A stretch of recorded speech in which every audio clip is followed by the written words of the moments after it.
Does the ad writer have the committed attention of the reader, listener, and viewer? Absolutely not. The ad writer cannot settle for merely informing the customer or merely entertaining the customer.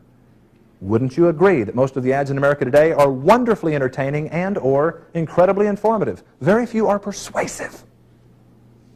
But there is a school of writing that has fallen into disrepute and almost become invisible in America. And it is the only form of writing whose goal and stated purpose was, in fact, to persuade. And to do so in a very brief, tight, compact economy of words. And that is the school of the poet. You see, poetry is to communicate an entirely new perspective in a brief, tight economy of words. The goal of the poet is to persuade, to cause you to see the world through their eyes, to cause you to have their opinion, to bring you to an entirely different state of mind. If you will be a great ad writer, you will not necessarily study poetry. You certainly won't dissect it. You certainly won't write ads that rhyme. That would just be contrived and stupid. But you will spend 2 minutes, 4 minutes, 5 minutes a day. Get some books of poetry and leave them laying around the house. Read a poem before you go to bed at night. Leave another book in the bathroom. You know why? Because if you'll spend those few minutes every day, 7 days a week, from now on, sometimes you'll like the poem, sometimes you'll hate it. You'll have favorites that you'll read again and again and again. Things that, after a period of time, because you've heard them so often in your mind as you were reading silently, you will be able to quote them. You'll be able to remember the melody, and you'll be able to say, "The people along the sand all turn and look one way. They turn their backs on the land and look at the sea all day." As long as it takes to pass, a ship keeps raising its hull. The wetter ground, like glass, reflects a standing gull. The land may vary more, but wherever the truth may be, the water comes ashore and the people look at the sea. They cannot look out far. They cannot look in deep. But when was that ever a bar to any watch they keep? Robert Frost. Never intended to memorize that. I just like it. Read it lots of times. You can probably do it, or nearly do. Whose woods these are, I think I know. His house is in the village, though. He'll not see me stopping here to watch his woods fill up with snow. You can do it, can't you?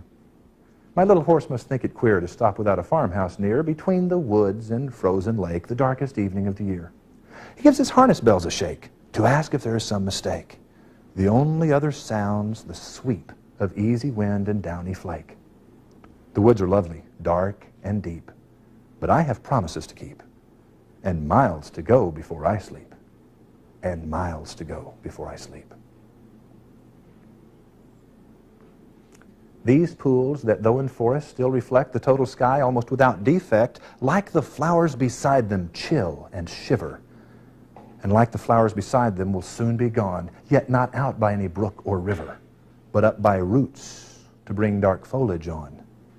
The trees that have it in their pent-up buds to darken nature and be summer woods, let them think twice before they use their powers to blot out and drink up and sweep away these flowery waters and these watery flowers from snow that melted only yesterday.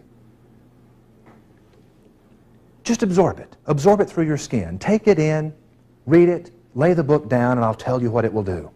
It will change your ability to communicate in a colorful language that surprises Broca, that startles the mind.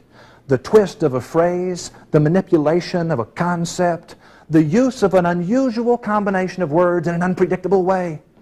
That is what makes the poet different. He doesn't say what's been said before, and if he does, he says it in a way that it's never been said before. Let's look specifically at a 100-year-old poem by Edwin Arlington Robinson.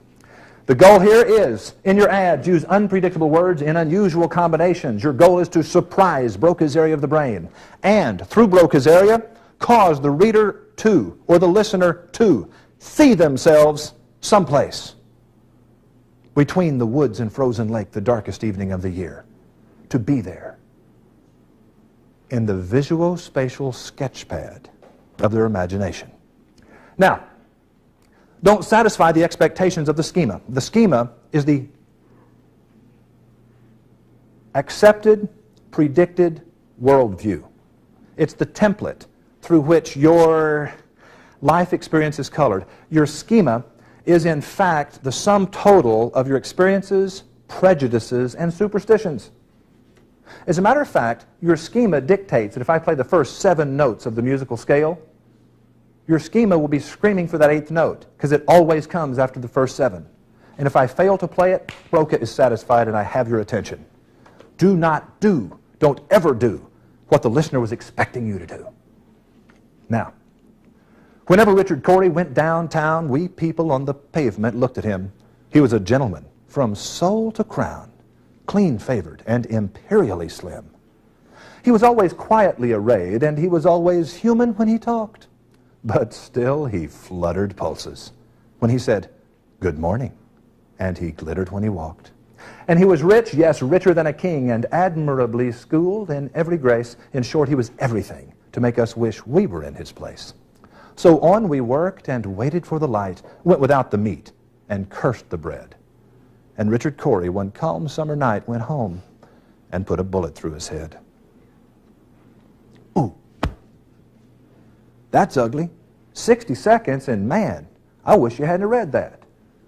I'm feeling totally different than I was 60 seconds ago. My mind is filled with things like, yes, you can't judge a book by its cover. He looked happy, and yes, money can't buy happiness. Certainly Edwin Arlington Robinson in his story. By the way, do you remember about 1962, Simon and Garfunkel made that into a song? They didn't write it. It was 3/4 of a century old before Paul Simon was ever born. Robinson surprises Broca with his ending of Richard Cory, but that's not the magic of the poem, you see. It's his skillful use of unpredictable words in unusual combinations. It's that brings electricity to his writing. Let's look specifically at what he did and how it's different from what we would normally do. Whenever Richard Cory went downtown, we people on the pavement looked at him.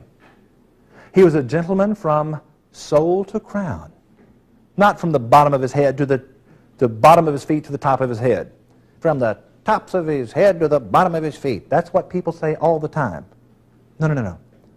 From sole to crown. Now, why did he use crown as a reference to the top of the head? It is a description of the crown of the head, the top of the head, but it also has an associative meaning, royalty. Thank you, Garrett. Royalty. It has the aristocracy of a regal bearing. One word, crown, with 2 meanings. Clean-favored and imperially slim. Wow. 2 words, imperially slim. And if you put it in your computer, your spell check will kick out the word imperially. It's not even a word. Imperially.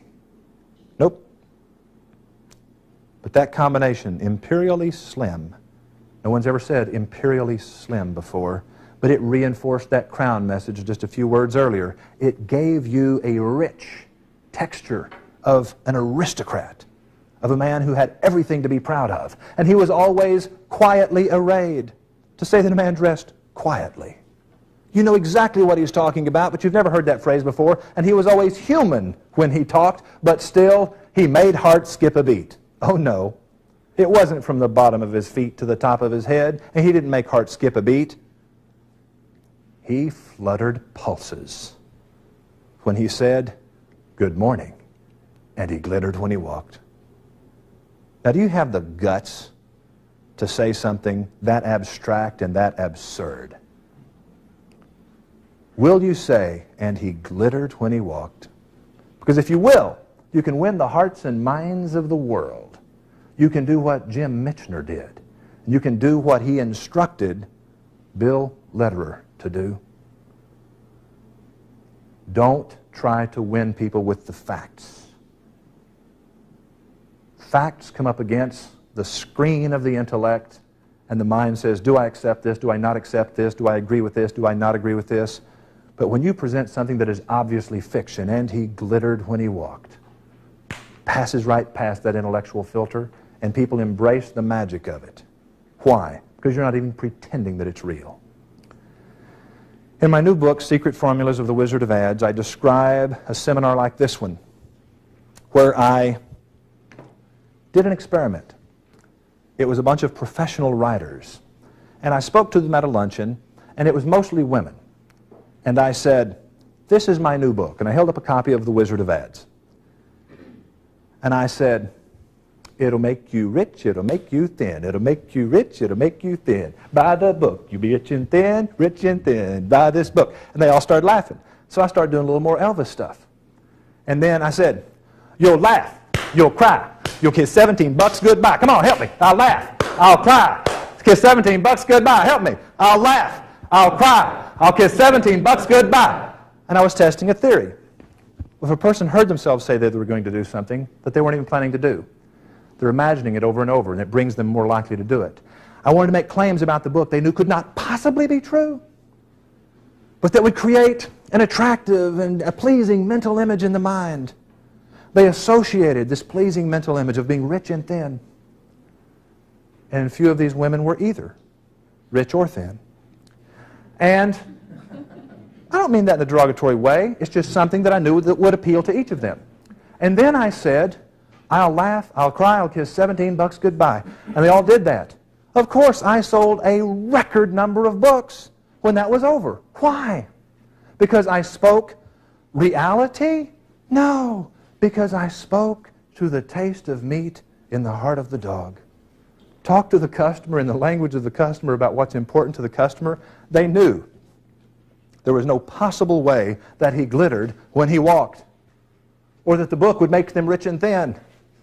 But that's the beauty of being an ad writer.